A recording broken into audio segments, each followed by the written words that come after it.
Hello guys, this is your friend and we are back with a new fanfic. Which is What If Naruto and Haku Has Arranged Marriage Part 1. And if you enjoy this fanfic then please press the like button and subscribe to my channel for more fanfic like this. Now let's start the fanfic. A young woman knelt next to an unconscious boy tending to his injuries while he recovered from the battle that raged 2 days prior.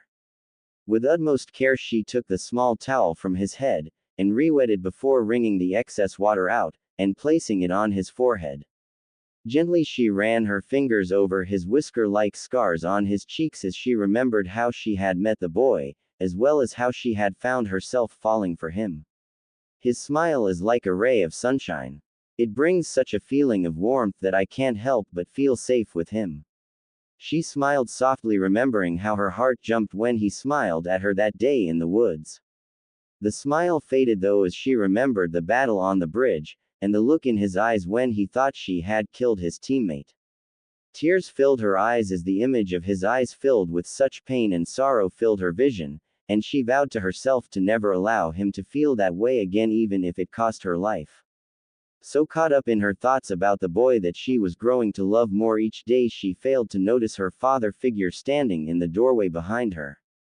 Haku, you need to get some rest yourself. Come downstairs to eat, he said gruffly even though worry could be seen in his eyes. Startled by the sound of his voice she quickly wiped her face before responding without moving from her spot next to the boy. I can't leave Naruto-kun. He needs me to take care of him, Zabuza-sama. Using actions to illustrate her point she took the towel from Naruto's head to re-wet it, and wring it out before placing it gently back on his forehead. Zabuza sighed, not wanting to deal with the emotional fluff. Haku, are you disobeying me? He said in a cold voice normally reserved for people that were about to die. The girl flinched upon hearing this, and balled her hands on her legs causing the fabric of the kimono to bunch up. With her eyes locked on the sleeping face before her, she spoke in a quiet but firm voice. If I must, Zabuza-sama. Naruto-kun not only saved your life and mine, he spared me when he was well within his right to kill me. Her voice grew softer as she continued to speak even as it was filled with growing determination. He is a great man that should be cared for, and even revered if for no other reason than the size of his heart. He has overcome hardships even greater than my own, and has not only survived, but has stayed true to himself where almost anyone else would have been lost. A smile graced her soft lips as she gently placed her hand on his face. I can never repay him for what he has done for us, Otu-san. The large man rubbed his forehead knowing she wouldn't leave his side willingly. Deciding to make this easy on himself he walked over and started to drag Haku out of the room by the back of her kimono. This is for your own good, Haku. He'll be fine for a while without you, after all there are 4 other ninja in this house. Haku struggled to no avail in Zabuza's grip, and let out a yell as even holding onto the doorframe was futile. Otou-san. Unbeknownst to them the racket they made had helped the unconscious boy awaken. Slowly over several minutes Naruto became aware of his surroundings as if he was floating to the surface of a lake. It was about 10 minutes after Haku's shout that his eyes finally opened. Squinting from the light coming through the window he groaned from the headache he had, and slowly sat up. After a few more moments he regained his equilibrium, and got dressed. It was a slow process since his body still ached, and his headache stayed steady except for occasional spikes whenever he looked at something too bright for his eyes to handle. With one hand on his head he slowly headed downstairs following the sounds of daily life. Reaching the dining room he didn't even notice who was there, and pulled out a chair at the table before gingerly lowers his body down. Finally noticing some small conversation going on around him he looked up to see who was speaking, having not noticed this earlier due to having his head feel like it had been hit with a sledgehammer. As his vision focused he saw a very attractive, finely boned girl slightly older than himself smiling as she talked to a one-armed man that looked like he escaped from a psych ward through a minefield. As realization dawned on his still foggy brain as to who he was sitting with, his jaw dropped and he stumbled back, tripping over the chair and falling onto his back. As the impact with the floor seemingly settled his surprise, he slowly stood back up holding his head. What the hell is going on? I would think I was still asleep if my head didn't hurt so much. Naruto-kun, are you alright? You should know better than to do things like that since you haven't fully recovered yet. The girl said as she helped him back to the chair. As Naruto tried to settle his head, the pale beauty went into the kitchen to get the teen some food, as she had heard of his inhuman appetite from his teammates. Coming out of his stupor as he placed a plate in front of him, he eyed the bandaged one-armed man before looking back at her. Haku-chan. What is going on? The last thing I remember, Kakashi-sensei and Zabuza were going at it, and you had turned Sasuke-tem into a porcupine. Looking down and blushing slightly as she recalled the memories from the battle that had taken place the night before last.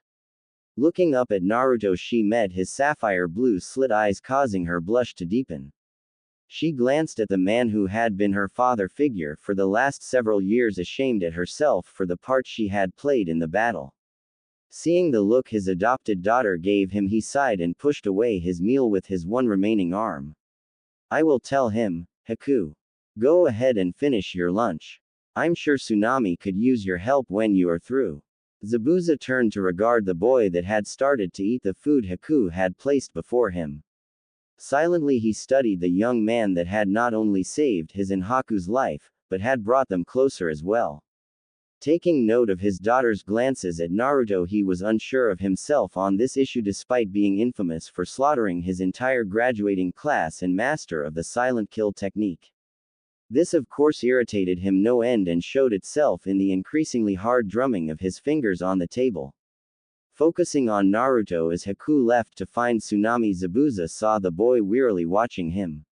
Since you clearly remember events up until you started fighting Haku, I will start from there.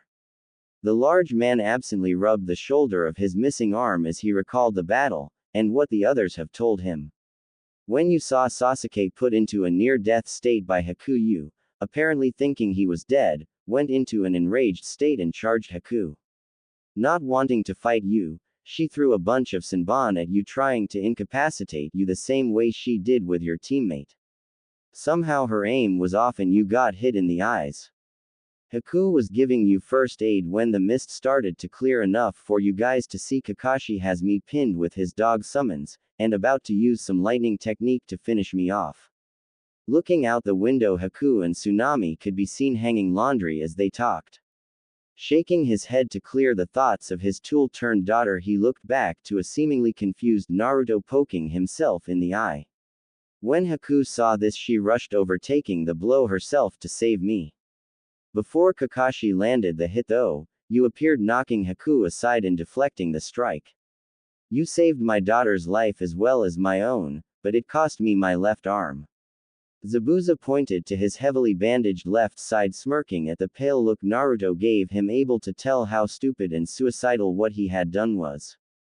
Taking great satisfaction in making this genin sweat, he raised his killer intent at Naruto, fully enjoying the distress he showed. Seeing Haku look worriedly back to the house, he chuckled and lowered his ki back down before continuing the story. It was at this point that we heard clapping coming from the end of the bridge. It turned out to be that ugly little shit Gato with 100 or so of his cronies. He gave some long-winded speech about how he never intended to pay us because he was going to have us killed. He went on to say how it would be cheaper to have his goons kill all of us now that we were all injured and tired from fighting each other, and as a reward his gang could raise the village. He also offered a bonus to whoever captured Haku, so she could be turned into his private bedroom slave. Kakashi and I called a truce so we could deal with Gato and his goons together. Before we could engage them, a crossbow bolt landed between us, drawing everyone's attention. Turns out the little brat had rallied the villagers after you saved him and Tsunami from those two sorry excuses for swordsmen, and had brought them to the bridge in time to help fight Gato. Zabuza turned to the door as Tsunami and Haku walked back inside with empty clothes baskets. Haku glancing between her father and Naruto to reassure herself that Zabuza hadn't maimed the boy, and smiled seeing Naruto trying to process what he had been told. Scratching his head, Naruto looked at Zabuza. What about Sakura and Sasuke? You said he was put into a near-death state like you were after our first fight. Does that mean Sakura and him are okay? They are doing better than you are, Naruto-kun. Sasuke-san was fully recovered yesterday. He and Sakura-san are with Kakashi-san helping at the bridge. The village has been celebrating every day since Gato was killed, and everyone that is able is helping to finish the bridge. Kakashi-san told us to make sure you rested, and ate as much as you wanted if you woke up while they were gone. Would you like more to eat, Naruto-kun? That would be great. I'm starving. Just how long was I out for, by the way? I know it was at least a day since Sasuke recovered yesterday, and from what my stomach is telling me it has been way too long since my last meal. Naruto chuckled sheepishly as his stomach growled loudly, reinforcing what he had just said. Giggling softly, Haku moved into the kitchen to get more food with Tsunami's help. Naruto watched the two women cooking, unable to hear what they were discussing, still trying to wrap his head around what was going on. Not truly surprised at Zabuza and Haku seemingly changing sides in the middle of a battle, as this was far from unheard of in the world of shinobi.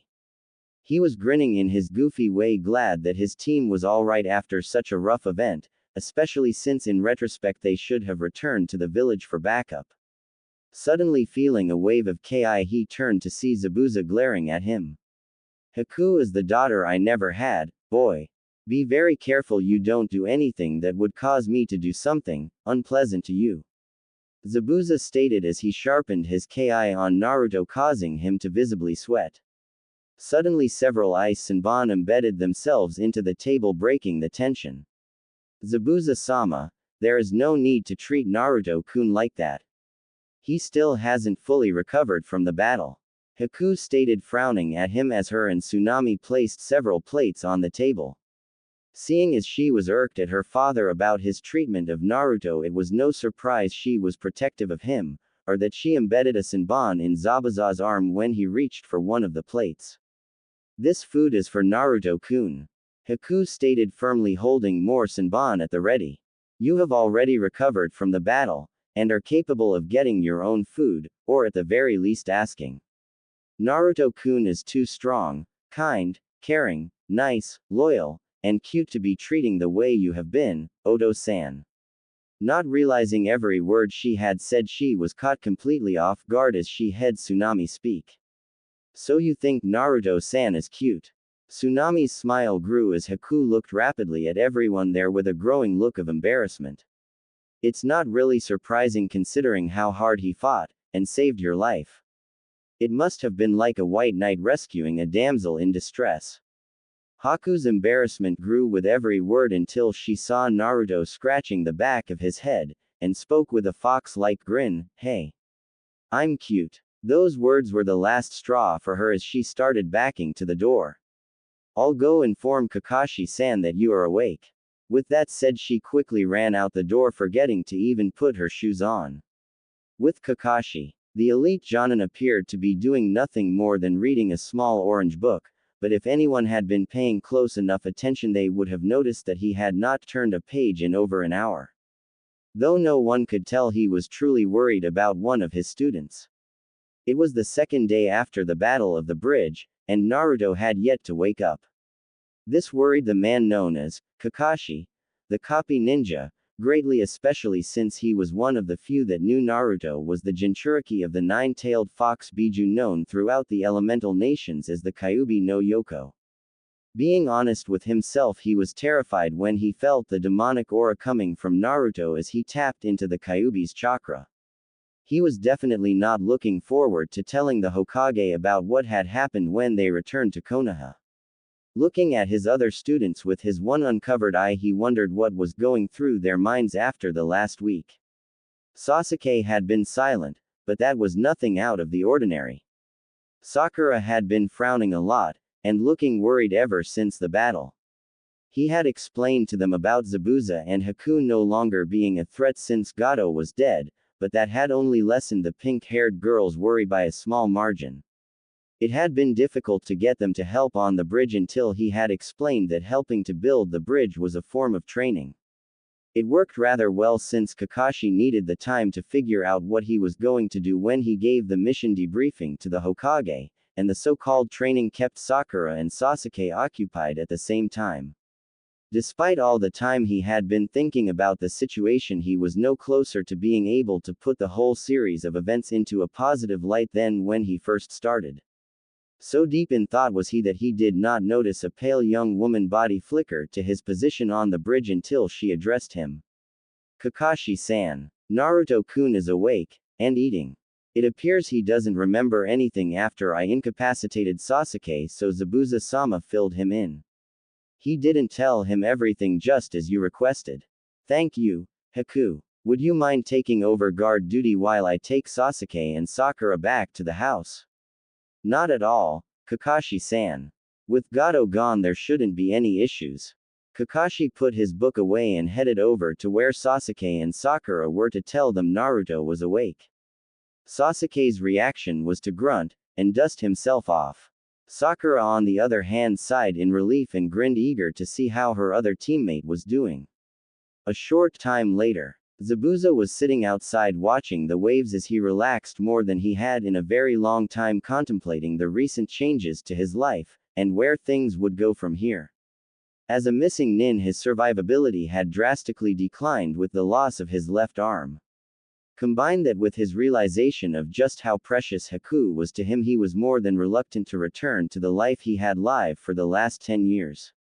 No longer seeing Haku as nothing more than a useful tool, he wanted to make sure she was safe, and didn't have to run from Hunter Nin only to end up dead or worse. He knew of Konoha by its reputation, and the shinobi he had met from there only reinforced his opinion of it. As his thoughts focused more on Haku, he knew it would break his heart to cause Haku more pain than he already has, especially after what she had experienced during the bloodline purges in Kiri. These thoughts only made him realize he had already reached a decision when he heard Team 7 returning. Calm down, Sakura. Haku said he was fine, so stop worrying. If he needs more medical treatment, the Hokage will make sure he gets it when we return. More than likely he will have all of us go to the hospital for examinations. Kakashi-sensei is right. You know how fast he heals. I'm surprised he wasn't up yesterday giving us all headaches with his antics. So enjoy the peace and quiet while you can, Sakura.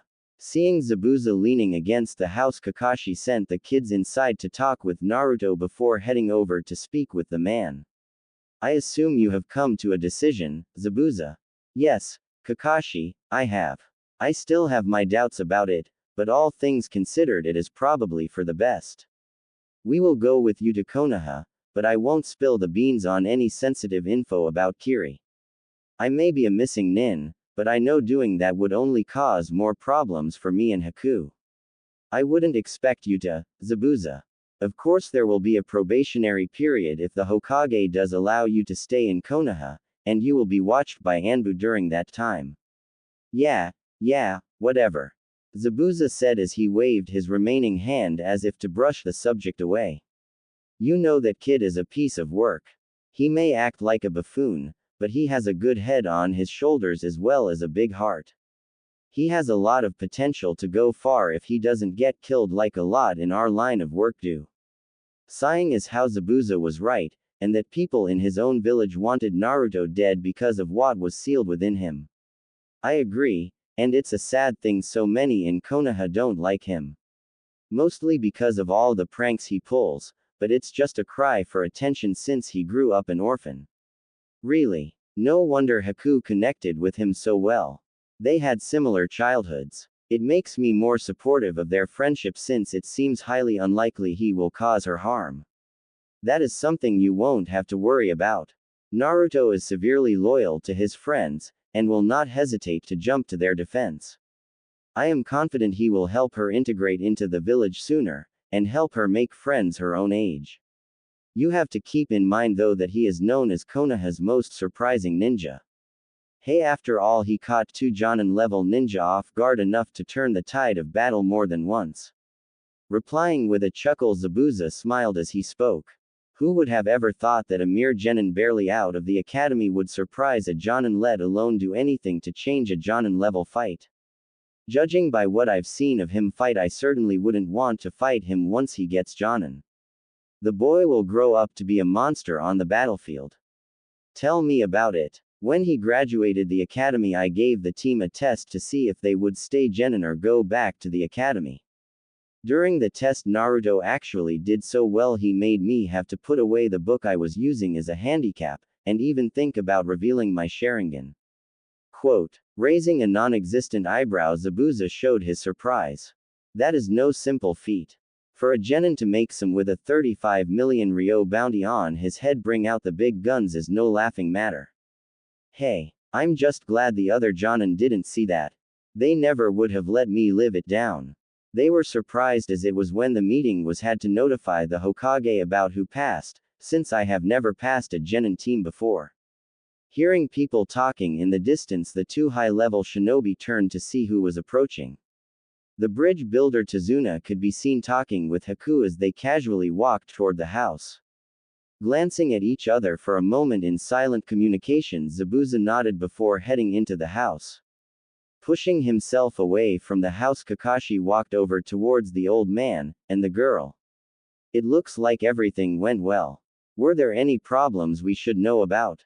Tazuna laughed before answering. The only problem was getting everyone to stop bombarding this girl with questions, and do the work they were supposed to be doing. If things keep going at the rate they have been, I'd say the bridge will done in a few days. That is good to hear.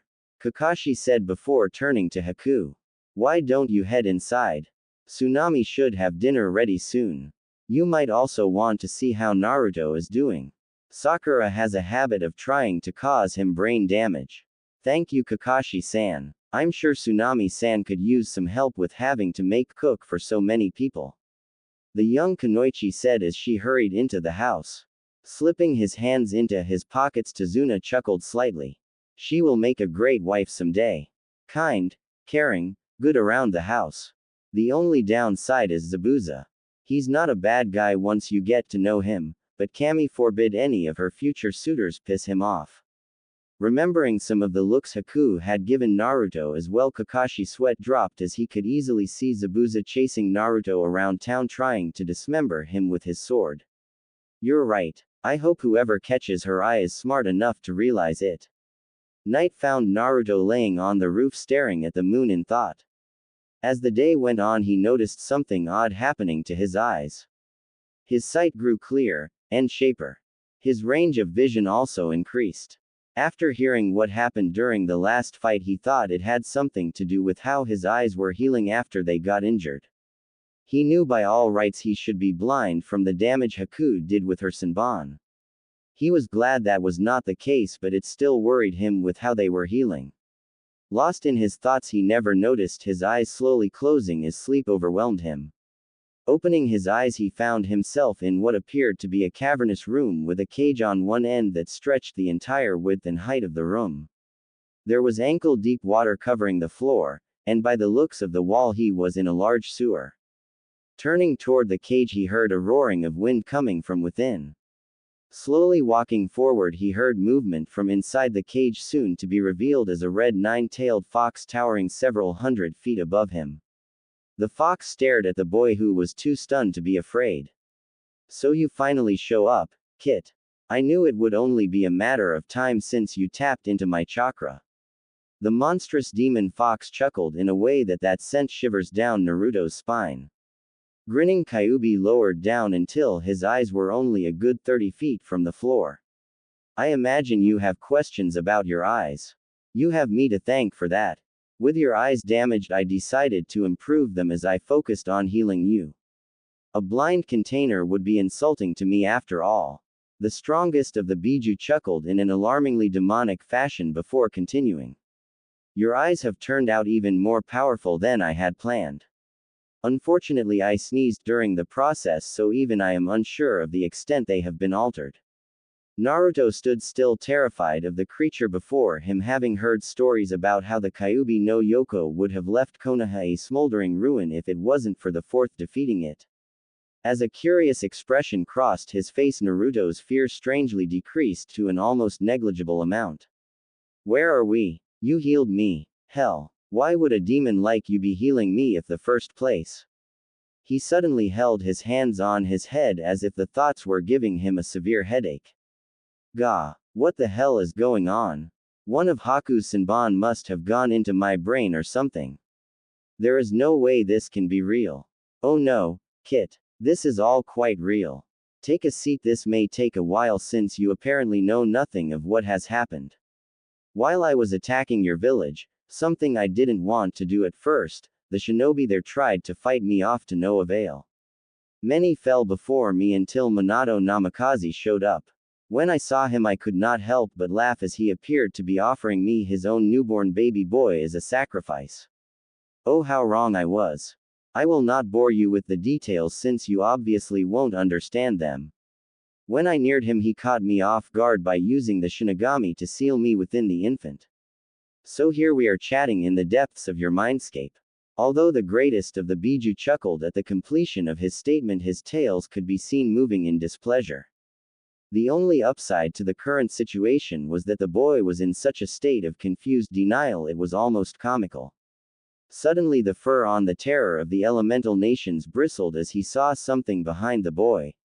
Watching carefully he saw a pair of eyes float through the air towards the boy. The eyes stopped just above and behind the boy, looking at Kyuubi, assessing him in a way that even made his skin crawl. So this is the origin of my being here. It is very interesting and yet abominably disappointing that I am part of such a pathetic creature. Naruto turned quickly, stumbling back in surprise as he stared in shock at the eyes that just spoke. Wah! How? When? The boy clutched his chest, trying to get his heart to calm down as he shook his head in denial to the events transpiring before him. I must have eaten some bad fish or something. This has got to be a nightmare. First the Kyuubi claims to be in my head and now a pair of floating eyes is speaking to me. By Kami, there is no way this can be real. Child. Weak. Pathetic child. This is very real. You had better accept this soon, or else you will not only break in exquisite ways, but also die very horribly. I am here due to the fox's unstable way he healed your eyes. The simple truth, now that I am here, is that you will either grow to be just as powerful as the demon behind you, or you will die very soon. Naruto stood still as the truth of what was being said, and the beings here could not be denied. Over several minutes his emotions played across his face until he finally sighed as his mind fully accepted the reality before him. Slowly raising his head to the eyes that had not moved since they first spoke, his mouth opened and closed in a fish-like manner before he got a hold of himself and swallowed. What are you? Though no change could be seen, Naruto and the Kubi both felt as if the eyes had just grinned like the Cheshire Cat with such demonic power that the fox took a step back. You may call me Jagan. As several minutes passed, Naruto gathered himself together from the unsettling aura the eyes had given off.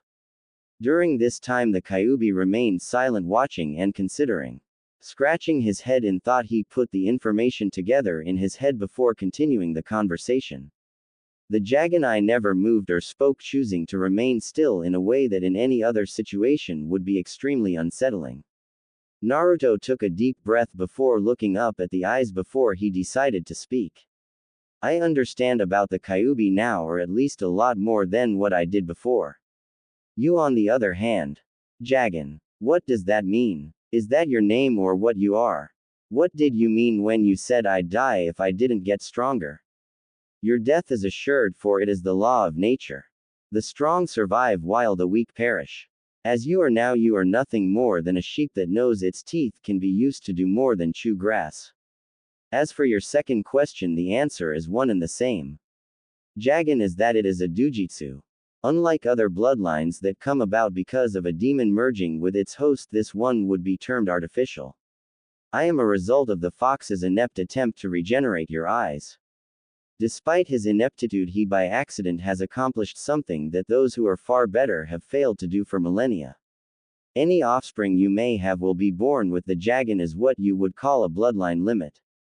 The Kyuubi had started to emit a low growl at the backhanded compliments, growing increasingly angry due to the blows to his pride. Naruto, oblivious to this, stood in a thinking pose as he took in what the Jagan had said. Suddenly a light bulb went off over Naruto's head. That means I have eye powers like the Sharingan.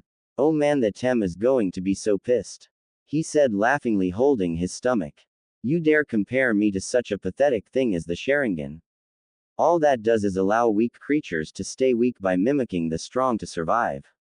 To gain any of my powers, you will have to prove your worth to me. I will not allow a weak being to possess my power. Realizing that the Jagan was not something to piss off, especially since it was inside his head, and could do only Kami knows what, Naruto decided to act in a more respectful manner. If that means I have to train to become even stronger, then let's get started.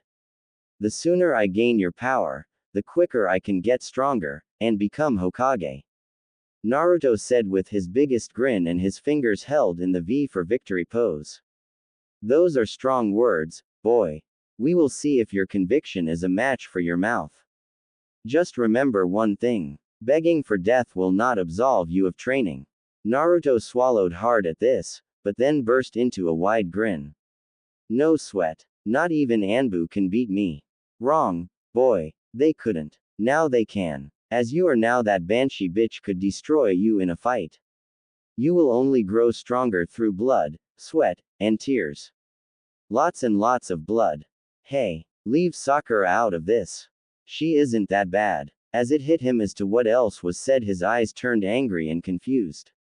What do you mean she could beat me? She is the weakest out of our graduating class. Naruto said with his arms crossed, and a glower on his face. The implantation of the Jagan has striped you down to Genin level. Looking up, Kyuubi thought to himself.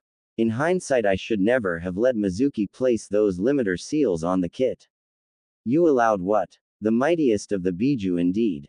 You are nothing more than a pathetic excuse for a mass of chakra. To do something as petty as allowing that to happen to your host is unforgivable.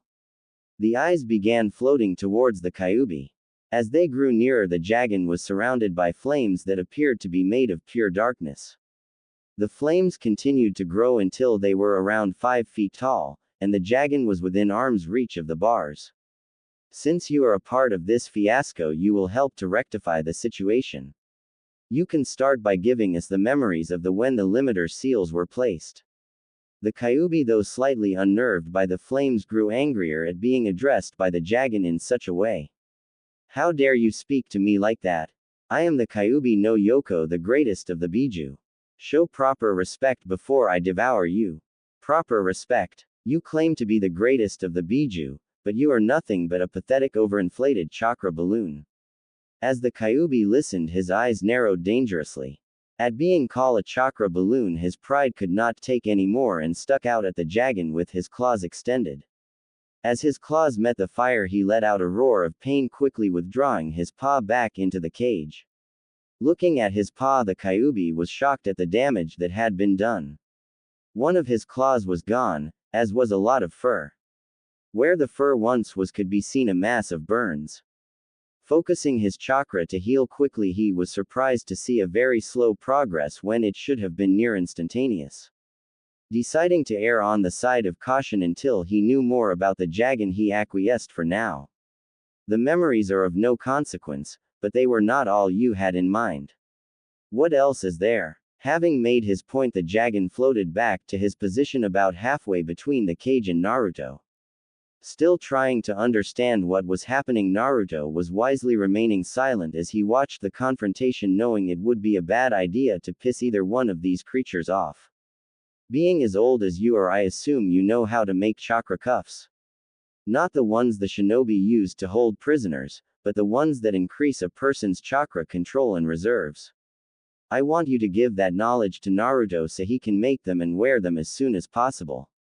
Kyuubi was quite taken aback by this, as no one had used chakra cuffs of this sort in several hundred years, and had thought the knowledge of their existence was lost during the last demon-human war 150 years prior to the first great ninja war. Taking his eyes from Jagan, he studied Naruto for a moment before replying slowly. Such a tool would be of great advantage, and will most definitely make the kit stronger. There is one condition for my assistance in this. At this, Kyuubi's eyes seemed to bore into Naruto in a way that he knew he would not be able to avoid whatever the condition was. You will be the avatar of my revenge on the one responsible for my humiliation. It will be by your hand that he dies. So saying, Kyuubi shoved the knowledge into Naruto, making him dizzy enough to fall onto his butt as his mind sorted the information. It's a good thing that was done in your mindscape. If Kyuubi had done that without you being here, it would have knocked you unconscious for several hours. As you know, your eyes are much more perceptive than they once were, but that is not all they are capable of. I will train you in the other functions of them when you are ready. Tomorrow you will make the chakra cuffs, and start training with them. If anyone asks, they are some bracers that caught your eye in town, and decided to buy them.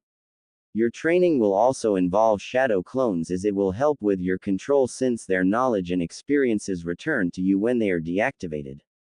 If you train right, you will be able to give a Jonin a run for his money by the time your chakra reserves return to what they once were. Our time grows short, so listen well. When you return to Konoha, tell the Hokage about the limiter seals. They can be seen on the back of your neck. Also, if anyone asks about the change in your eyes, tell them it is because of your increased healing factor, unless it is someone that knows about you being a Jinchuriki. In that case, you will tell them it is a side effect of housing the Kyuubi, much like all the other Jinchuriki have from their guests. It nears the time for your shift to be relieved. Go get some sleep, and in the morning your training will begin. With that being said, Kyuubi kicked Naruto out of his mindscape.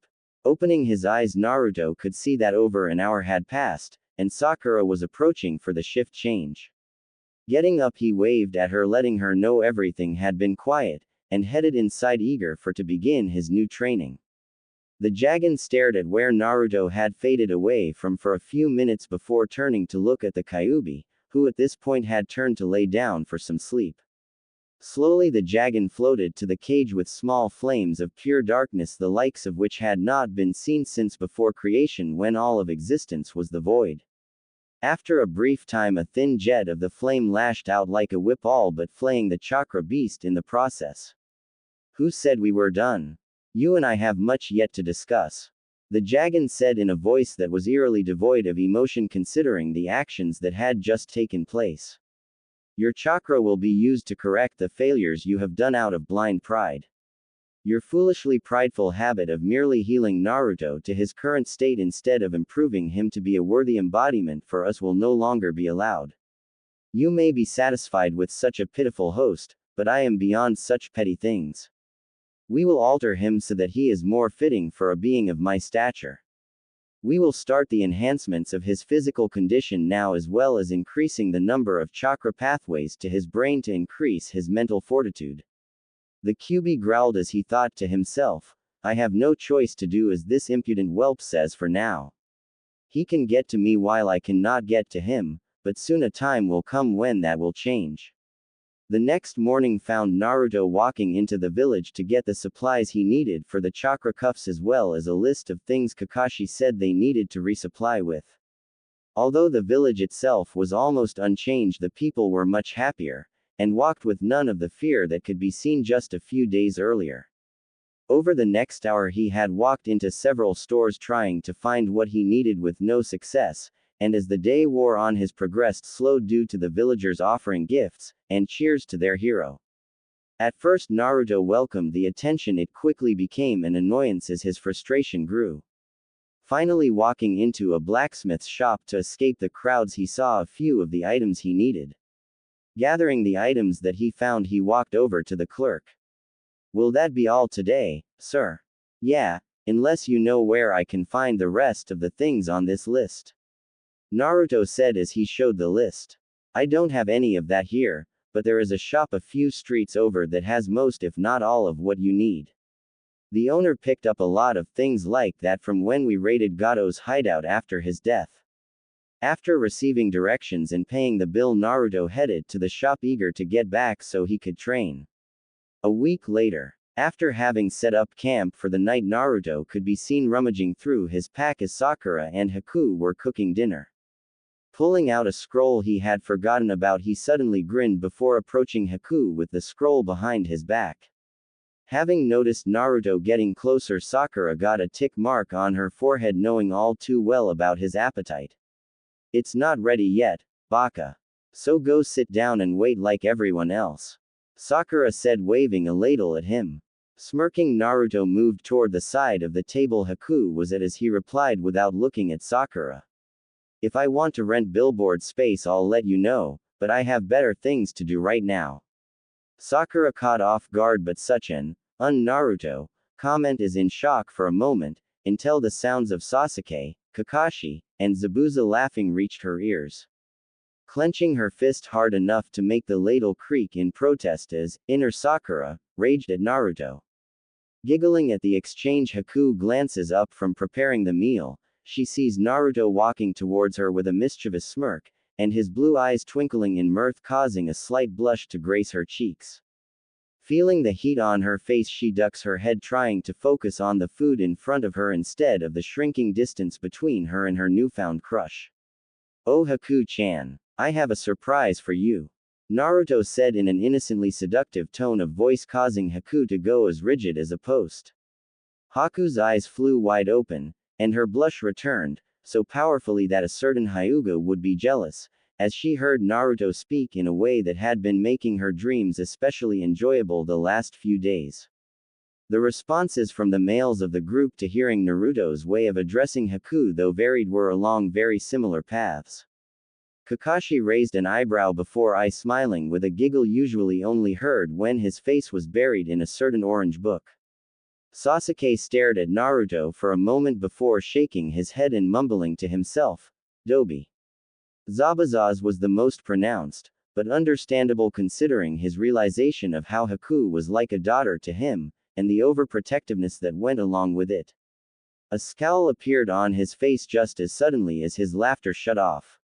Fingering his sword, Zabuza began walking over to the kids with a quietness only a master assassin could use. Softly, Naruto lifts Haku's face so she is looking him in the eyes, smiling at her in such a way that she is unable to turn her head. Unbeknownst to the boy, Zabuza was standing less than a foot behind him with his sword ready to sever his head if he saw a sign. He was thinking with the wrong brain. Still smiling, Naruto holds out the scroll. "You really shouldn't hide such a beautiful face, Haku-chan. Here is a present that might help you display an equally beautiful side of yourself," he said in a tone of voice that was filled with innuendo. While Kakashi was making a note to himself to remember that line for future use, Zabuza stood as still as a rock, wondering at the blonde midget, since Naruto sure as hell wasn't player material from what he had seen before now. After having noticed the blood seal on the scroll, Zabuza put his sword away before coughing to get their attention. "You'll have to use some blood to open that, Haku. It is locked with a blood seal." Blinking a few times to get a hold of herself upon hearing Zabuza cough, Haku blushed, and carefully took the scroll, thankful for a chance to clear the thick fog that had seemed to envelope her brain. Inspecting the scroll, she saw what her adopted father meant. Biting her thumb just enough to cause a few drops of blood to flow, she drew the bloody digit across the seal, hoping it worked, since seals of this kind were usually set to specific blood signatures. After several seconds, the lines of the seal began to shift and flow over the scroll before settling into a new shape that turned out to be words. Clear as day in bold print could be seen the words, "Hyouten bloodline skills," and other jutsu. Saying that Haku was shocked was like saying that Kakashi liked to read porn once in a while. Holding in her hands a tangible connection to her family for the first time since her mother died.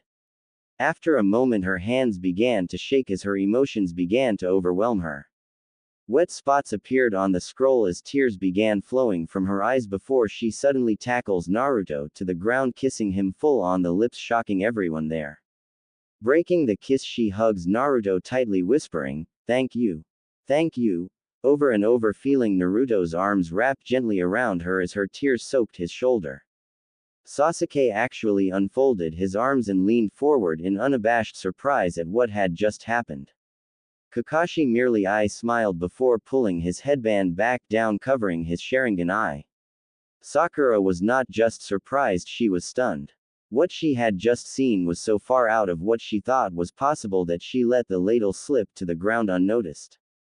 By the time the ladle hit the ground, however, inner Sakura was ranting in a very Yosemite Sam fashion before stomping over to a chalkboard and placing a hash mark under Naruto's name. On the board, the names of the rest of the Konoha 12 inches could be seen, as well as large letters stating, "Successful seduction attempts."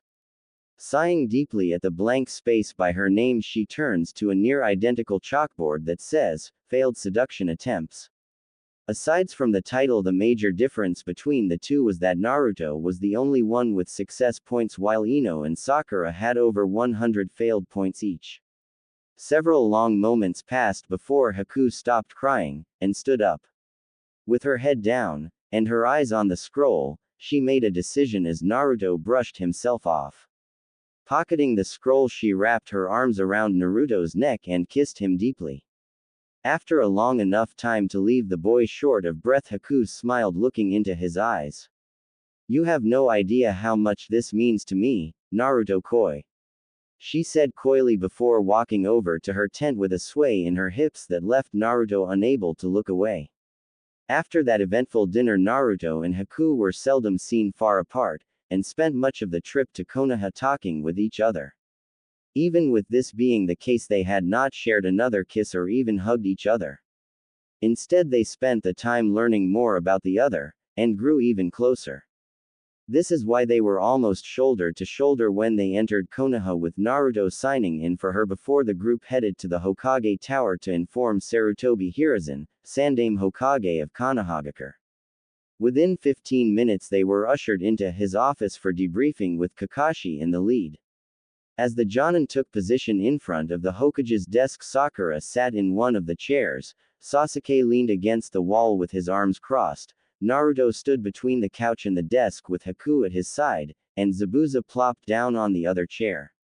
Despite all the assurances she had gotten on the way back from Nami no Kuni, Haku was very nervous, and clasped Naruto's hand.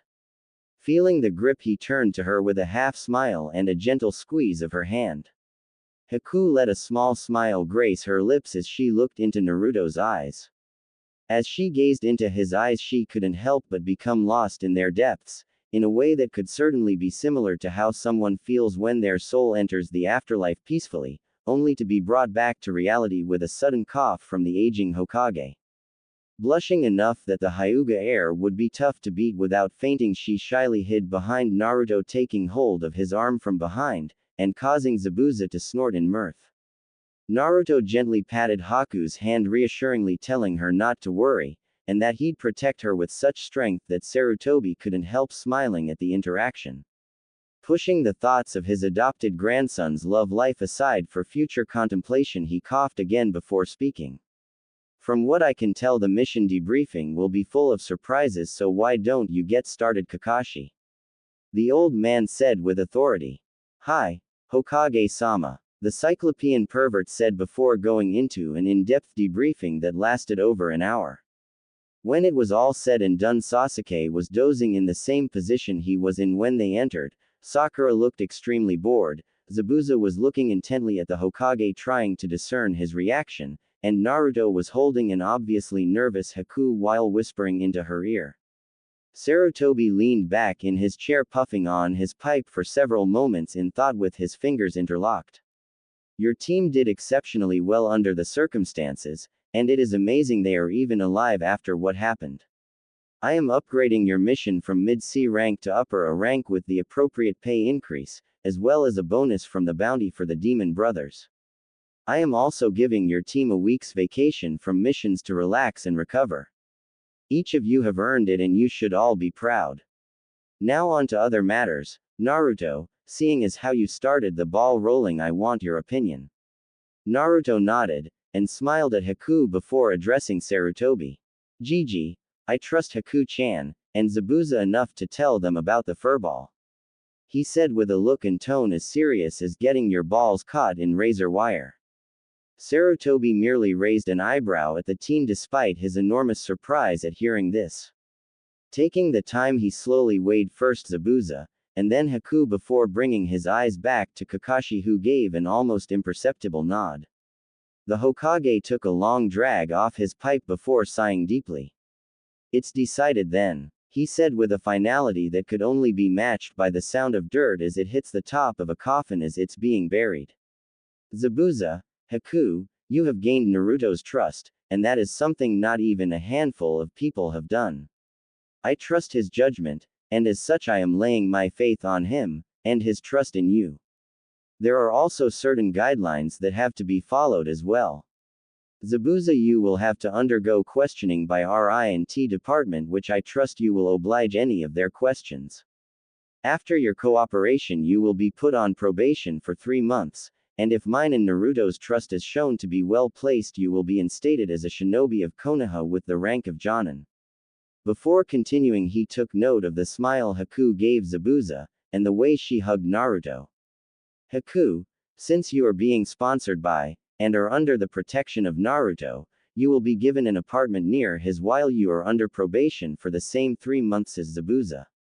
During which time your skills will be accessed to a great degree, and should you prove true to what has been said here you will awarded rank according to your skill, which if I have not misheard is at the very least mid-chunin.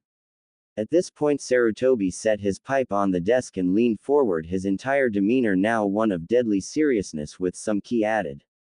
Be warned. If you betray Naruto or bring him any harm I will destroy you. He said in a voice that was devoid of emotion.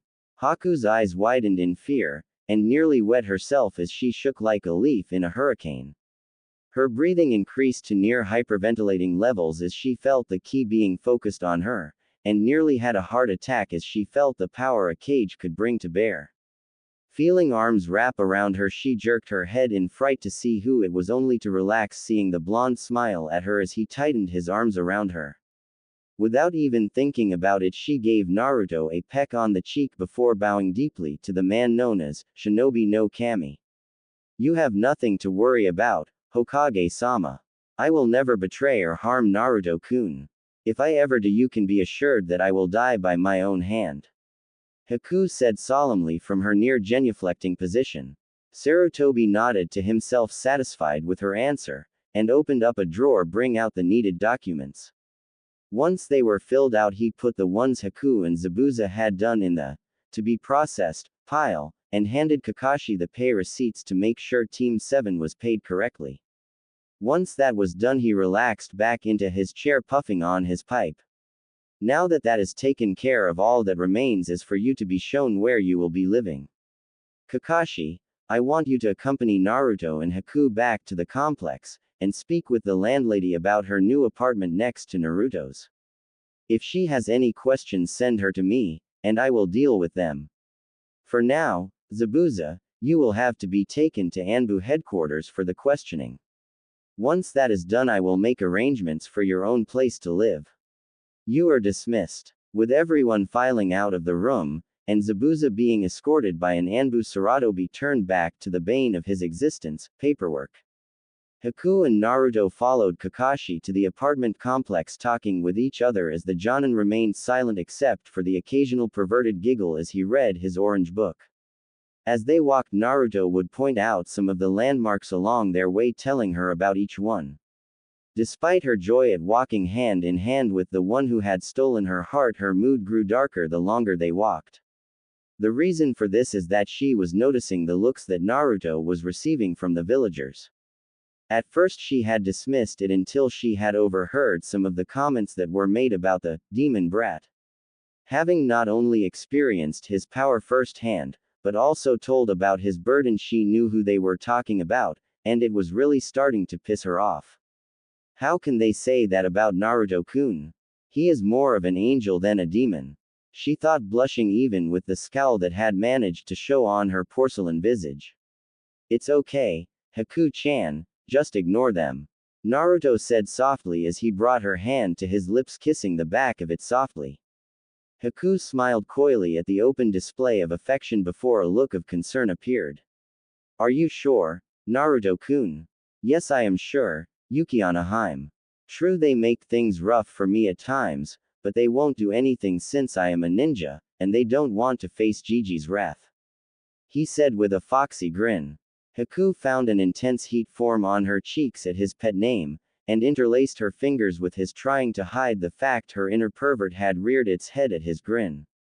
While she fought with her reproductive instincts, she didn't notice that they had arrived at the complex until Naruto had stopped her. Seeing that he had a hand on each of her arms and was standing in front of her smiling in a way that brought a flash of heat to her abdomen, she involuntarily stepped into his arms and rested her head on his shoulder. Kakashi-sensei has gone in to talk with the landlady. Why don't I show you my place and I can get you something to eat or some tea if you want? He said with his arms around her waist. She nodded, reluctant to leave his arms, but followed him up the stairs to the third floor. With the door unlocked, he paused to smile at her apologetically. My place is a bit messy right now. I didn't have time to clean it before the mission, and it's been almost a month. With that said, he opened the door, and gestured for her to take a seat on the couch. Which kind of tea would you like? I have green, genmai cha, and of course sencha. He asked as he set a kettle to boil on the stove. Genmai cha sounds good, Naruto-kun, she said as she looked around the small bachelor pad. The living room was not as messy as he made it out to be, and was furnished spartanly with one 3-person couch, a short table that looked like it had been made from a root portion of a tree as a base with a couple cushions under it, and some pictures on the wall of his team, the Hokage, and some people at a ramen stand. At the back of the apartment was a door that was slightly ajar, letting her see that it was the bedroom.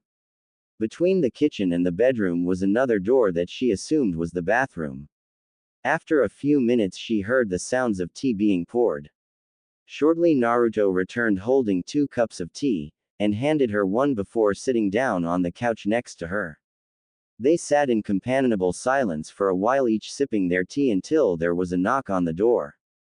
Naruto set his cup on the table before getting up to answer the door. Come on in, Kakashi-sensei, he said, standing to the side so the leader of Team 7 could enter. Kakashi walked over to Haku, and held out a scroll and a key for her. This is the key to the apartment next door, as well as the information on when and where you will be tested.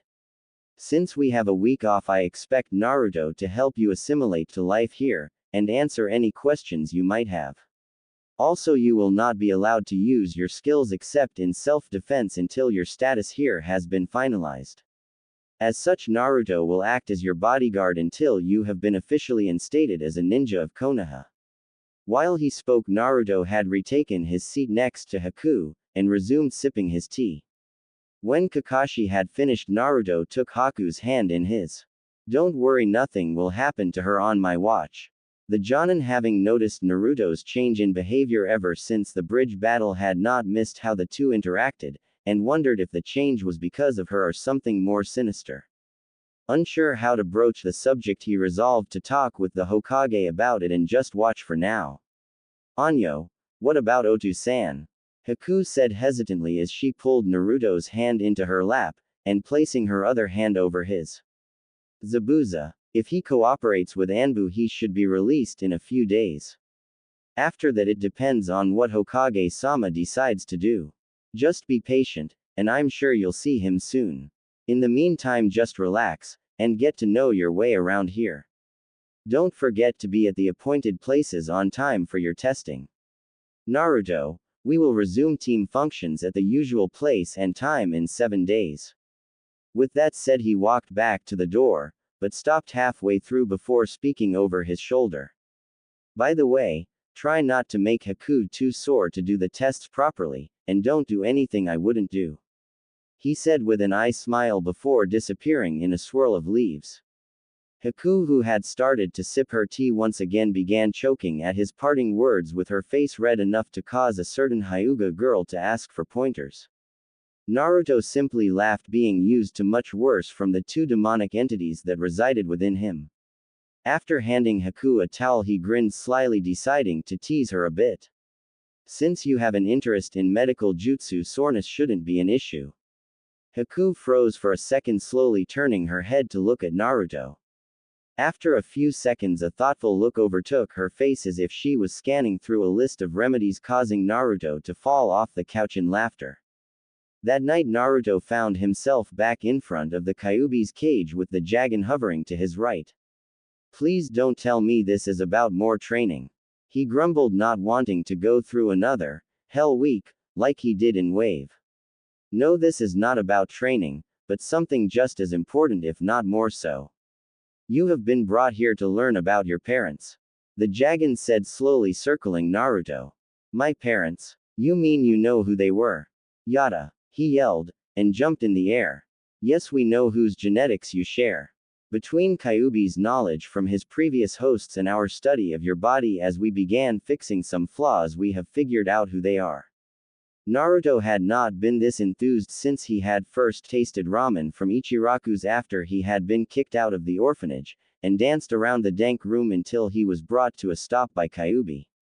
Enough. Sit your down or we won't tell you shit. The nine-tailed fox roared, causing Naruto to stop dead still, and sit on what looked like a broken piece of concrete. I'll be good, he said with the same look and tone a child would use when promised a new toy if they were quiet for 5 minutes. The easiest part to figure out was who your father was. You are nearly identical to him in looks, and if you thought about it you would know who it is without help. Your father was Namikaze Minato, the Yondaime Hokage, and the same person that sealed that overgrown rug inside you. Your mother was a little harder to figure out, but there are only a few possibilities considering you are blonde-haired and blue-eyed. As it turns out, you are not only related to one Hokage but 3. Your mother is the granddaughter of the Shodai Hokage, Hashirama Senju.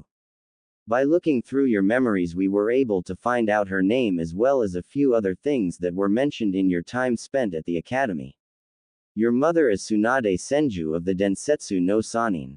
Naruto, like anyone else in his position, was as stunned as if Kami herself showed up and offered to give him a blowjob. His mouth was agape, and his eyeballs looked like they were about to pop out of his head. He sat there for several long minutes before he was able to form coherent words. Are you seriously telling me that I am the son of the man that almost single-handedly ended the Third Great War, and literally the strongest kunoichi in the ninja world? Yes, we are, Kit. Even though this explains a few things, it brings up even more questions. Ones you should be asking the old man about. Naruto could only nod dumbly in response as he tried to keep his brain from melting from the information. I'll do that first thing tomorrow. Make sure that you do. The Jagan said before kicking Naruto out of the mindscape. The next morning Naruto rushed through his morning rituals intent on being at the Hokage's office as soon as possible. In short order he arrived at the Hokage's office, and walked in to sit in one of the chairs, staying silent the whole time. Sarutobi was caught off guard by this as Naruto was never silent like this before. Good morning, Naruto. Is there something I can help you with? He asked as he wondered what had happened to put the boy in the mood he was in. Naruto looked at the old man for a few moments before nodding to himself. You can tell me why you have lied all these years. Needless to say, the Hokage was at a loss hearing this, and voiced his confusion. What do you mean, Naruto, and why do you think I've been lying to you? The teen took a deep breath before exhaling slowly. I want to know why you kept the identities of my parents secret, and forced me to live like I have. You know who they are, and yet you've kept it from me. Tell me why my mother left me alone even though she lives on. Sarutobi's eyes widened at this since he didn't know who his mother was. Honestly, I do not know who your mother is. I only know that your father was Namikaze Minato. I have tried my best to care for you despite the trouble the council gives me. As for why I didn't tell you, it was for your own safety. Your father had many enemies both outside and inside the village.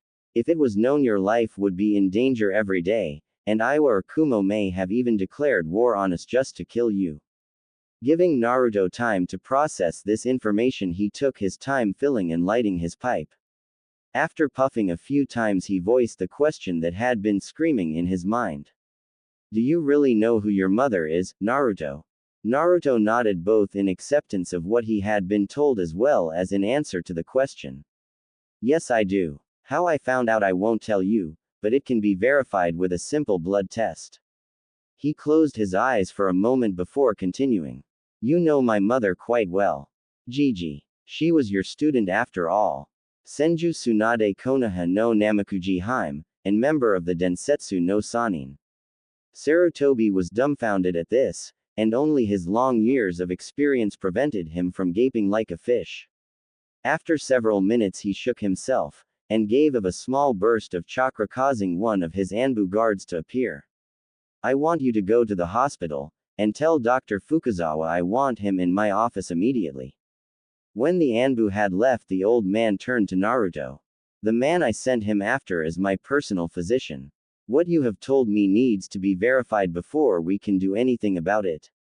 When he has brought me the results, we'll talk about it more then. Don't worry about having to give any blood for this, since it is already on file from all the time you spent in the hospital. Don't let this eat at you, Naruto. We will get this straightened out, so go have fun with Haku, alright? Alright, Gigi. Naruto said, standing up. I'll send the bill for Haku's shopping like we agreed upon. A short time later the Anbu returned with the doctor, who Sarutobi gestured to sit while he addressed the Anbu once again. I will need you to get Zabuza from INT so I can speak with him. Bring him in as soon as I am done with this meeting, and then tell Hyuga Hiyashi to meet me tomorrow. Haku and Naruto spent most of the time over the next week together, hardly ever separating for more than the night when they went to bed. Naruto had shown her around town, helped her shop for things she needed for her new place, and introduced her to the Ichirakus as well as some of the other genin from the Rookie 9. For the most part things had been uneventful, with the notable exception of the first time they had visited the Yamanaka flower shop. Naruto had brought her there with her interest in plants in mind, and she was suitably impressed with what they had in stock as well as the knowledge Mrs. Yamanaka had about each of the plants in her store. They had been there for over 30 minutes when Ino walked in after her team's activities. Ka-san, I'm home. She yelled as she entered the store. How was your day, hun? Her mother asked from the counter, turning from watching Naruto and Haku peruse the goods. It was okay. Shoji ate all the time as usual, and Shika played shogi with Asuma-sensei again. After that we did AD rank for Mrs. Tsukimura. How has business been? It's been good. As a matter of fact, Mrs. Yamanaka gestured for her daughter to get closer in a conspiratorial way as she shared her daughter's gossiping gene. One of your old classmates is here with his girlfriend, she said in a whisper, pointing to the pale beauty and the blonde. Ino quickly took in the long black hair, pale pink kimono, and pale beauty of the girl, feeling a pang of jealousy at just how much she looked like a goddess come to earth. When her eyes landed on the boy next to her, Ino's jaw dropped. Right before her eyes was the dead last, with what was undoubtedly the most beautiful girl she had ever seen. Her eyes nearly fell out of her head when she saw Naruto pick up a flower for the girl to look at, only to get a kiss in return. She stood looking like a stepped-on frog until her mother poked her in the ribs. Why are you so shocked, Ino? I think they look great together. Just like the sun and the moon, said Mrs. Yamanaka, laughing inwardly at her daughter's reaction. But it's Naruto. He's the dead last, and class clown. How in the name of Kami did he get a girl like that? She exclaimed, drawing the attention of her fellow genin. Hey, Ino. Long time no see, he said as he walked over hand in hand with Haku. Apparently longer than I thought it had been. Why don't you introduce me to your friend, Naruto?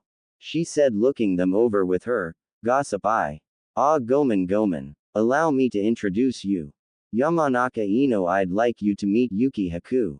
She is new to Konoha, and will joining as a kunoichi after she has been evaluated by the old man. Yuki Haku, this is Yamanaka Ino, heir of the Yamanaka clan, local gossip queen, and vice president of the Thames fan club. While Ino's eyes narrowed at the reference to Sasuke, Haku bowed formally and with perfect etiquette addressed Ino. It is an honor to meet you, Yamanaka-san. Naruto-kun has told me much about your time together at the academy. Ino, caught off guard by such formality, replied just as she was trained to as a clan heir. It is an honor to meet you as well, Yuki-san. I trust you find Konoha to your liking. Hyatt is a great village, but it does have a few dissatisfactory issues. Haku said with a slight glint in her eyes. Naruto slipped his arm around her waist, gently pulling her to his side. I've told you not to worry about that, Yukiana.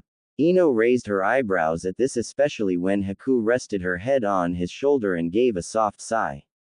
Wow, no one will believe this without seeing it themselves. I have to call Forehead as soon as I can. So you two are an item.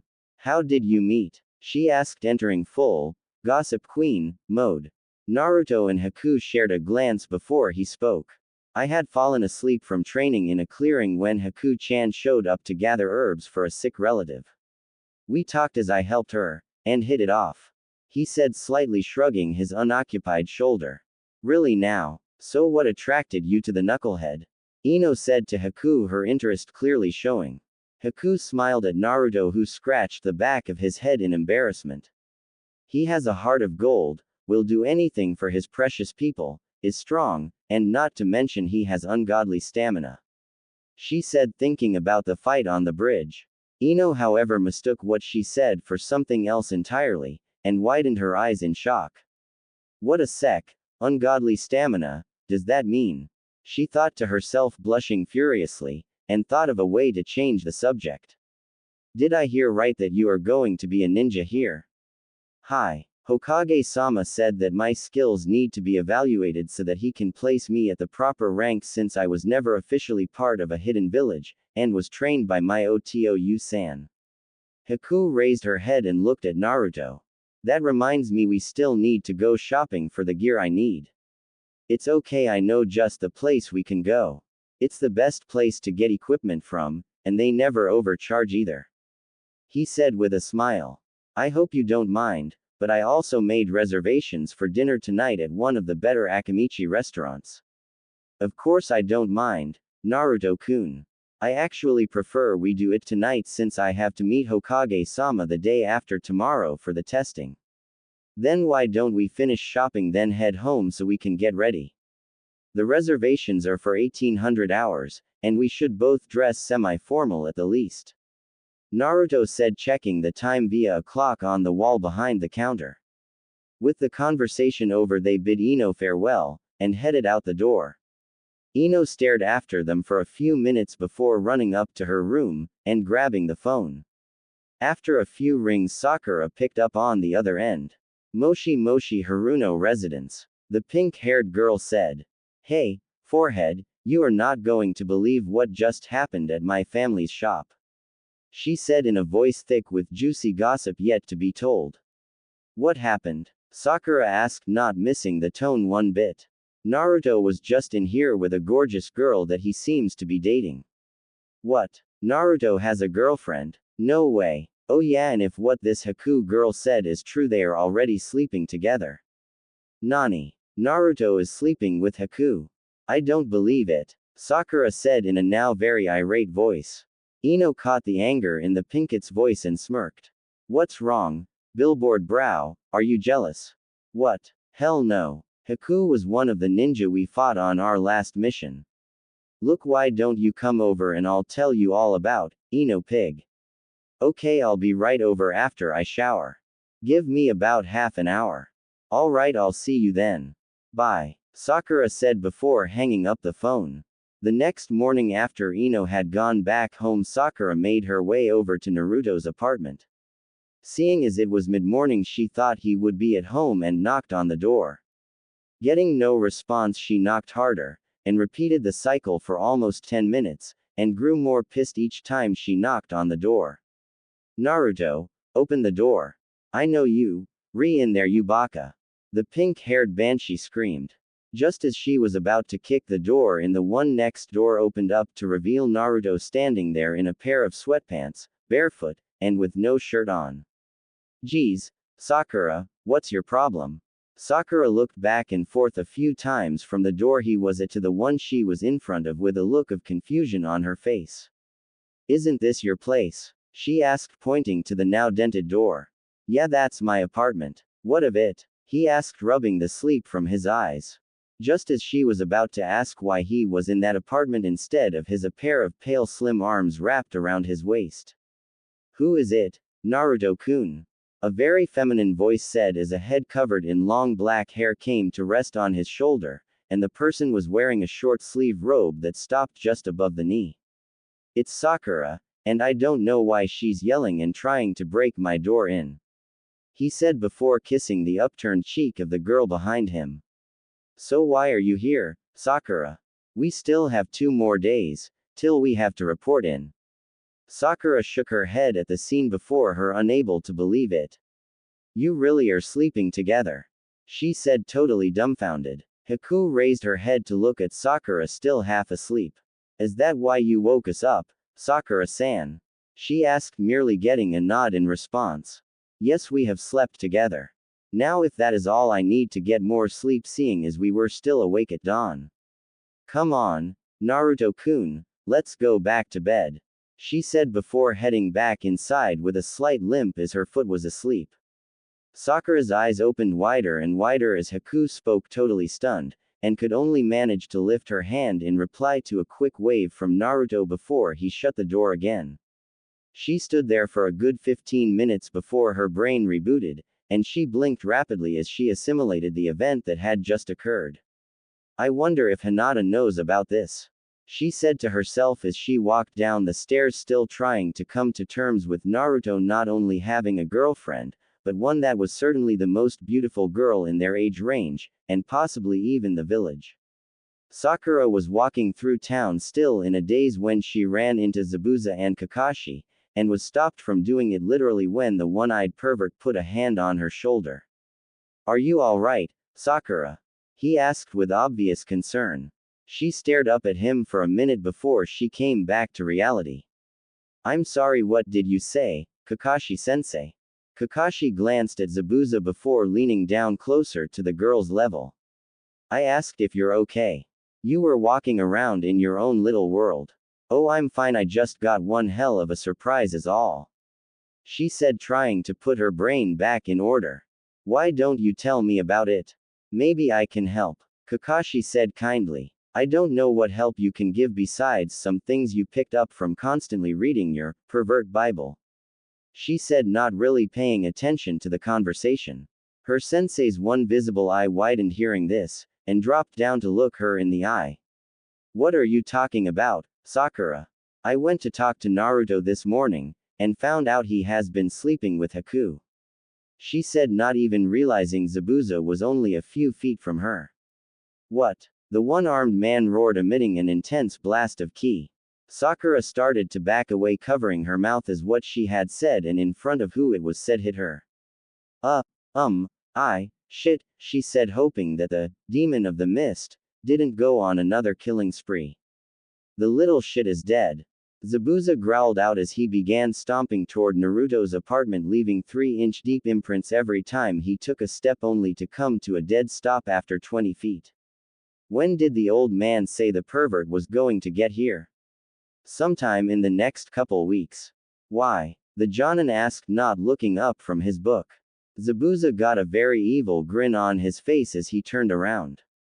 I think me and Hiyashi need to have a little chat, especially considering how his little princess would do anything the Gaki asked. Kakashi actually looked up, his one eye widening. You don't think Hinata would? Do you honestly think she would say no to Naruto? Zabuza said with a pointed look. Sakura was lost, trying to understand what they were talking about as she watched Kakashi put his book away, and shunshin away with Zabuza. She had actually made it to within a block of her house when she finally understood what Zabuza was talking about.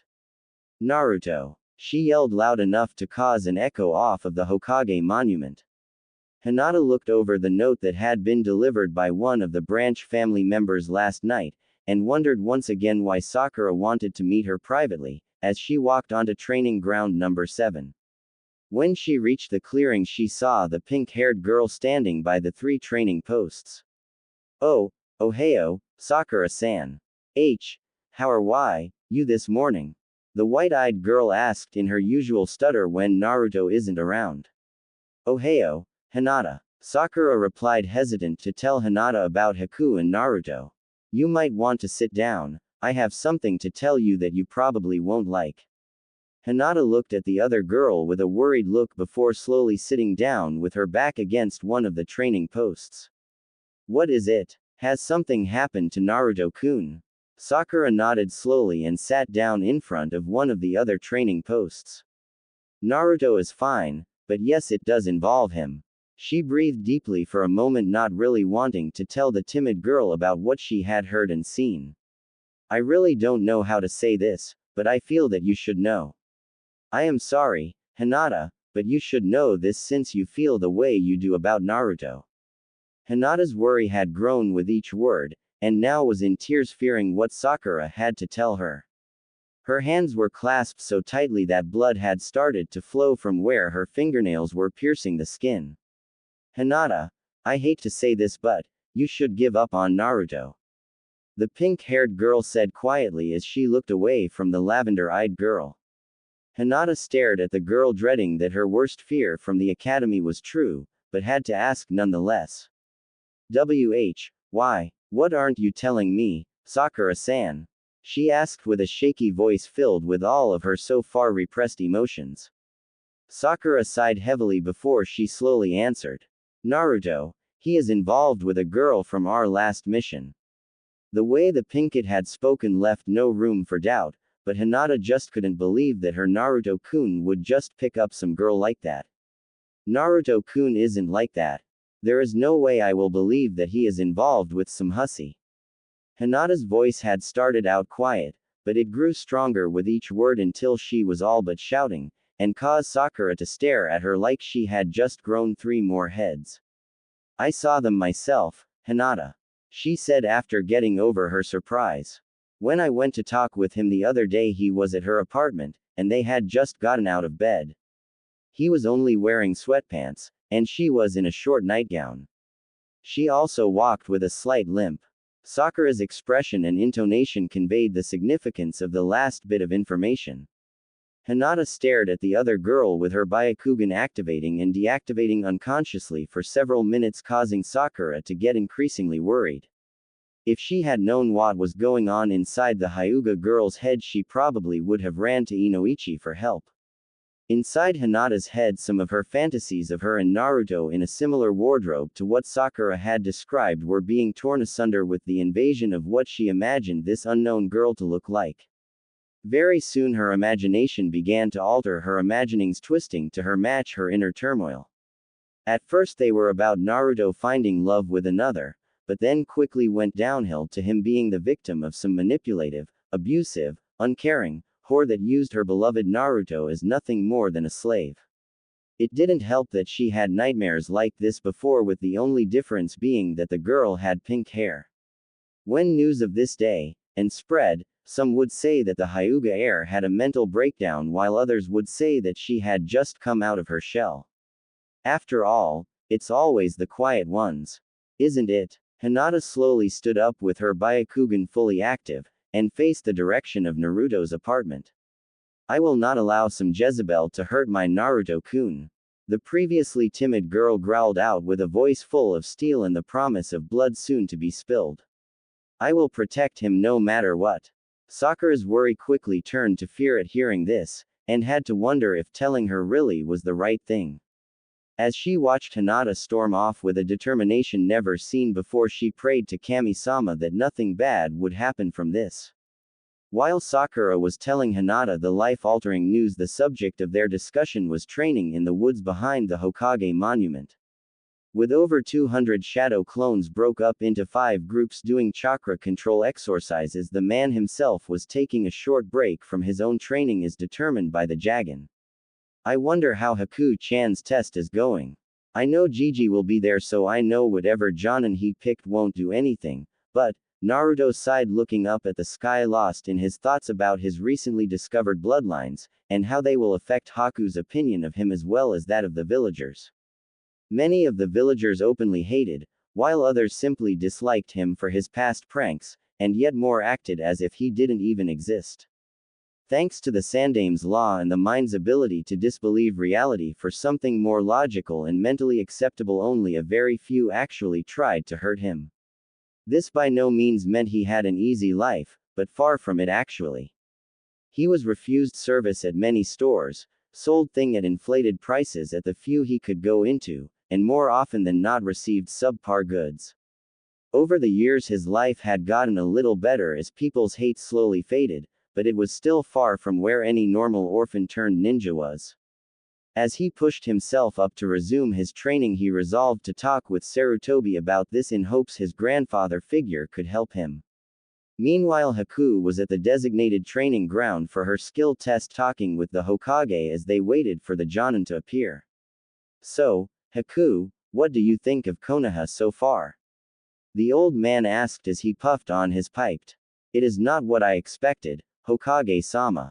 It is a lot more relaxed and peaceful than I thought it would be except for a few things, the pale beauty said softly, thinking about the looks some of the villagers had directed at Naruto.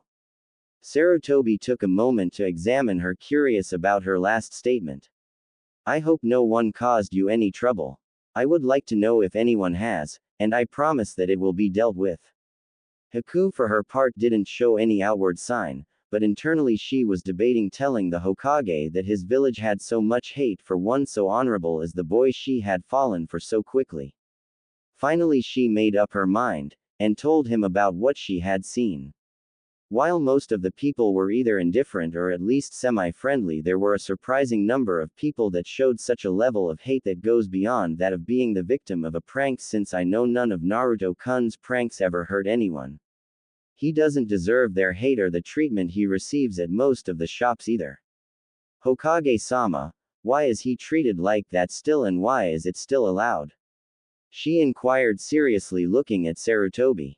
The old man sighed while looking into the bowl of his pipe, thinking about how to best address the issue before he spoke.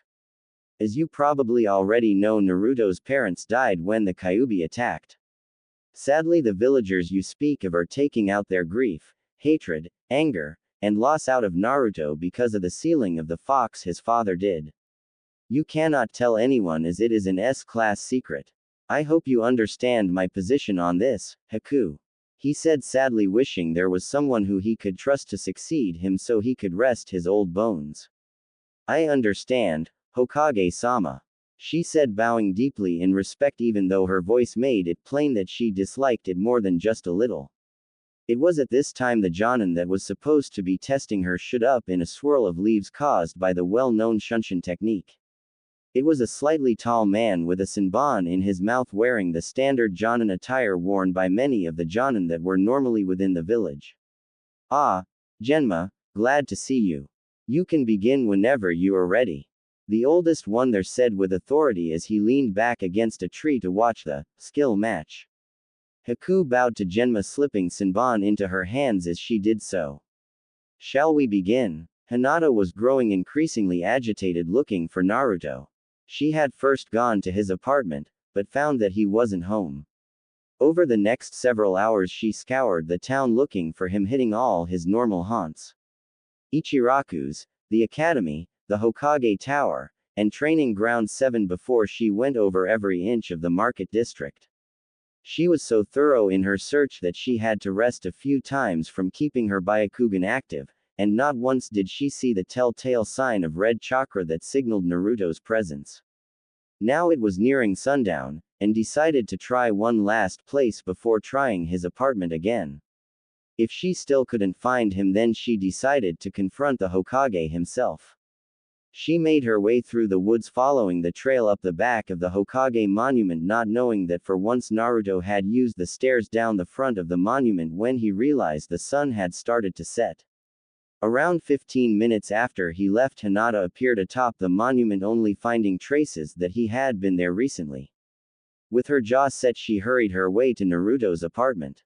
As she neared, she saw 2 chakra signatures in the apartment, one of which she immediately saw was Naruto, while she didn't recognize the other, and assumed it to be the girl Sakura had told her about. This thought enraged Hinata beyond the point of rational thought. Jumping from a rooftop onto the front porch, she kicked the door in, causing the doorframe to splinter since the deadbolt had been locked. At the sound, Haku, who had already showered and changed, and was now wearing a light knee-length dress and an apron, turned around with the chef's knife she was using to chop vegetables with in hand. Hinata's eyes narrowed at the girl as she stalked forward towards her prey. Seeing the aggressiveness of the one who had barged in, Haku took up a defensive stance intent on capturing and interrogating this intruder. Stay away from my Naruto-kun. Hinata went to strike Haku with the Hyuga's Hake Sanjuni Sho, and was shocked when her assault was stopped by a hand gripping her wrist. Unknown to either of them, Naruto had heard the noise, and hopped out of the shower with just a towel wrapped around his waist. What the hell is going on here? Naruto asked, squeezing the wrist, slightly upset that had not only broke into his home, but also attacked Haku in the process. Granted, he was surprised it was the mouse of a girl known as Hinata, but since the girl he knew would never do something like this, he assumed it was a henge. Hinata had been shocked when her attack had been stopped, but was totally stunned by who it was. Her eyes wandered over the wet muscled chest in front of her, not having heard the question Naruto had asked or the pressure on her wrist. The lavender-eyed heiress's eyes were jerked to his face when he yanked her wrist up, twisting it as he did so. What are you doing here? I won't ask again, he growled out, digging his thumb into the cluster of nerves just above the wrist joint. With the stab of pain received from her wrist, Hinata's eyes widened totally, and started to fill with tears at what she had done. Gomen, she cried as her body slumped in misery as she cried. Naruto looked over to Haku, confused at the turn of events, only to get a shrug in response. Sighing, he looked at Hinata, considering his options at this point. At a loss, he looked at Haku, hoping she had an idea, but got no help as she had went back to cooking. As luck would have it, a couple Anbu appeared at this point, if the bandages on their hands were any indication. Is everything alright, Uzumaki-san? One of the masked men asked. I'm not sure. For some reason, Hinata broke in and attacked Haku-chan while she was making dinner. I heard the noise, and rushed out of the shower in time to stop her attack. I had started to ask her why she broke in when you showed up. Naruto said, loosening his grip on the heiress. I see. Can either of you confirm this? The assumed leader of the group asked, looking at both of girls. Haku merely nodded her head, not wanting dinner to burn. Hinata's crying had slowed by this point as her shame grew. I did what he said. Hinata stuttered, paling as she started to realize the consequences of what she had done in her jealous rage. All of the Anbu looked at her in surprise, wondering what could cause the infamously shy Hyuga girl to snap like this. We will take her from here, Uzumaki-san. With her confession, any repair costs will be covered by the Hyuga clan. Make sure that a copy of the bill is sent to the Hokage as well. The leader said as the other took her from Naruto. Hi, Kumo-san, Naruto said to the bear-masked Anbu. I'll make sure Gigi knows about it in the morning. The Anbu nodded in reply before they all disappeared via Shunshin. Naruto felt a breeze from their departure that reminded him he was wet and only wearing a towel. I'll get dressed and fix the door, he said with a slight blush, before he ran into the bedroom, not seeing the red on Haku's face that was not caused by the heat from the stove. A couple hours later, after they had eaten and washed the dishes, the pair were sitting on the couch cuddling as they listened to the music on the radio when there was a knock on the door. Curious as to who would be visiting them this late at night, Naruto got up to answer the door. Hey, Gigi, what's up? Naruto asked, wondering why the old man would come to his apartment like this. Hi, Naruto. Mind if I come in? Saratobi asked as he tapped his pipe against the railing to empty it of the ashes. Sure, come on in, the teen said, standing aside so the Hokage could enter. Hello, Hokage-sama, Haku said as she bowed, having stood up when he entered. Hello, Haku. I'm sorry to disturb you two so late, especially after your test, but there are a few things I need to talk to you about, he said, pulling up a chair. Is this about Haku-chan's test? In part, Naruto. I was going to hold off on that until tomorrow, but with what I have heard, I thought it best to pay you two a visit. The teens looked at each other, wondering what he had heard that would cause the Hokage to personally visit them so late at night. Are we in trouble for something? Naruto asked, since he hadn't pulled any pranks since leaving the academy. No, you aren't in any trouble, but what I want to talk to you about might cause some problems later. First though I want to congratulate you on your test, Haku. After evaluating your skills and talking it over with the Jonin involved, I have decided to award you the rank of Chunin. The old man smiled at her. Wow, Haku-chan. I knew you were good, but to get Chunin so easily. Naruto exclaimed, hugging the girl with a huge grin on his face. Haku smiled, returning the hug with a deep blush from the leader of the village, seeing their affectionate display. After a few moments, the old man coughed to get their attention. Now that you have the good news, I am sorry to say the rest isn't as pleasant. Anbu reported what happened earlier with the Hyuga heiress. Do either of you know why she would do something like this? Honestly, Gigi, I have no clue. I always thought Hinata was a nice, shy, kinda strange girl, and maybe a little sickly what with her always fainting, but I have no idea why she would do something like this. Naruto said, scratching his head. I am sorry, Hokage-sama, but I too do not know why she would break in and attack me. I have not even met her before today. Naruto-kun has introduced me to some of his friends, and I have heard her name mentioned before, but as far as I know I have not done anything to cause her to attack me. I do have to wonder though why she told me to stay away from her, Naruto-kun, and called me a Haku said in her usual respectful way. Sarutobi looked at the two, watching how Naruto took her hand, and smiled reassuringly. Deciding they were telling the truth, he sighed. With that being the case, I'll send someone over to fix your door for you. Naruto smiled with his hand still holding Haku's. Thanks, Gigi. I did what I could, but I ain't a carpenter. Sarutobi smiled at Naruto before taking a deep breath to address the next subject. I need you two to be completely honest with me on what I am about to ask, no matter how embarrassing it may be. He paused long enough to get their affirmative replies before continuing. I have heard some rumors about the relationship between you that have made me a little concerned. Just how intimate have you been with each other? Haku blushed a deep crimson, and ducked her head while looking at Naruto out of the corner of her eye. Naruto blushed as well, scratching the back of his head. Gigi, that's not the kind of thing you're supposed to talk about. I know this, and respect your privacy, but I need you to answer me. Please trust me on this. He said with a gentle smile.